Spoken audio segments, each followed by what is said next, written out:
This is London.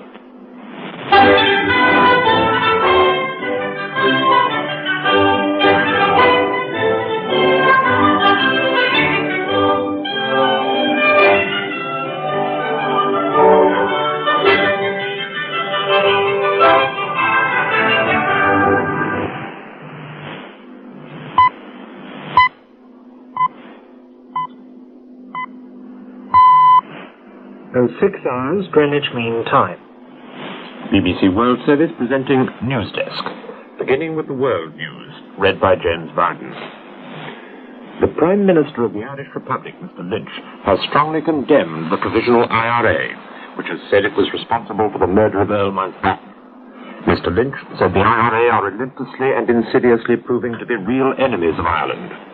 Lord Mountbatten was killed, together with his young grandson and another boy, by a bomb explosion on a boat off the northwest coast of the Irish Republic. The Provisional I.R.A. said they detonated the bomb by remote control. The Queen has expressed deep shock at the death of Lord Mountbatten, who was a near relation. There have also been expressions of sorrow from President Carter and the Roman Catholic Primate of Ireland. In his statement on Lord Mountbatten, the Irish Primate, Cardinal O'Fee, also referred to the murder of up to 18 soldiers in Northern Ireland. He declared, "These deeds bring disgrace to our country and give scandal to Christians everywhere." The funeral service for Lord Mountbatten is to be held at Westminster Abbey in London, followed by private burial near his home in Hampshire. 7 days of mourning have been declared by the Indian government. India was helped to independence by Lord Mountbatten in his capacity as the last Viceroy. The 18 British soldiers who were killed in Northern Ireland were ambushed near the town of Warrenpoint, close to the border with the Irish Republic. The Provisional I.R.A. also claimed responsibility for these killings. It said it detonated the bombs by remote control, as in the murder of Lord Mountbatten. It's the British Army's heaviest toll in one incident since the renewed troubles began in Northern Ireland 10 years ago. Ray Garbridge. Few people in the village actually saw the explosion, but nearly all of them heard it. It was a major blast which totally destroyed the 29-foot cruiser. Only small bits of wreckage were recovered yesterday. More will no doubt be found when the tide comes in this morning, and then a team of police divers will go down into the shallow water to recover whatever else is left of the vessel. Inquiries are also underway in the village, with police continuing to question local people and holidaymakers in an attempt to find clues to what happened. It was recognized by local police that Lord Mountbatten was a potential target, and he was always accompanied by 2 police officers when he was in the area. They had left him at the boat yesterday and could only watch helplessly from the shore when the vessel blew up. Questions are now inevitably being asked here about why the security precautions didn't extend to a check of the boat.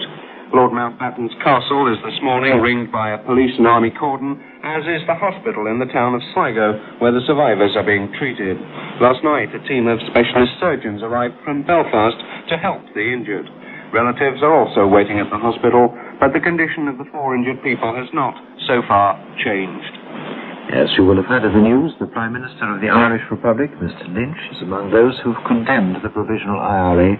for Lord Mountbatten's murder. Philip Whitfield in Dublin says the killing has acutely embarrassed the Irish government and could have serious repercussions on relations between Dublin and London. The Irish government is not only concerned about the effect on official relations with the British government, but also concerned about the daily contacts tens of thousands of Irish people have with their neighbours in Northern Ireland and Britain generally. The Prime Minister, Mr. Jack Lynch, will decide today whether he should cut short his continental holiday and call his ministers together in Dublin to face up to the crisis immediately. In a statement, Mr. Lynch has condemned the I.R.A. as relentlessly and insidiously proving to be the real enemies of Ireland, who bring shame to all Irish people at home and abroad. But while the vast majority of Irish people are in sympathy with the sentiment, there are calls for even tougher anti-terrorist action. It's unlikely that the government will be panicked into proposing any amendment to the Constitution which has prevented terrorists being extradited back to Northern Ireland. The Irish government has argued that legislation exists for terrorists charged with offences committed north or south of the border to be tried in Dublin, but that Britain has refused to use the law. But Mr. Lynch and his ministers are under attack at home from the police. Their representative body has called for greater police powers to question suspects and for less use of bail procedures. Only last week, the government called in representatives of the bank to order them to tighten security in the light of more than £3 million having been taken in the past 18 months, much of it to fund the Provisional I.R.A. campaign. Philip Whitfield. Lord Mountbatten, born Prince Louis of Battenberg at Windsor in 1900, grew up to become an important figure in the royal family and a considerable statesman. He also proved to be a gifted military commander. Our political correspondent, Jeff Robertson, now looks into the career of one of Britain's most remarkable public men. Lord Mountbatten was certainly one of the most brilliant and versatile public men of his time. He was very much a royal person. His mother was Princess Victoria, a granddaughter of Queen Victoria. So he was also a cousin of King George VI, and through the marriage of Elizabeth to the then Prince Philip, his nephew, he was also an uncle of the Queen. But most of all, he was a captain of arms, a sailor who could command armies and air forces, a man of action who was also an accomplished diplomat and statesman. He was an outstanding Supreme Allied commander in Southeast Asia during the Second World War, in charge of one of the grimmest campaigns against the Japanese. After the war, he was the last British Viceroy of India, given the task of handing over power in India and Pakistan.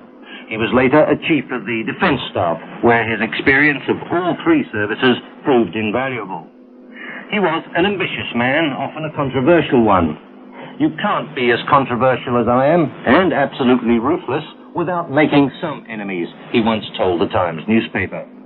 He's reported to have told a distinguished audience, "Admirals are a lot of damn snobs," and he was certainly popular with the men who served under him. Lord Mountbatten himself saw his career as fun, and though he admitted that he was an ambitious man, he said he never felt that he would achieve many of the honours that did fall to him in later life. Here's Lord Louis himself talking about his life in a BBC programme. I only had one conscious, clearly formed ambition, that was to rise to the top of my profession. And obviously to succeed as my father's first Sea Lord. I thought it would be very difficult, but I thought I worked really hard, it should be attainable.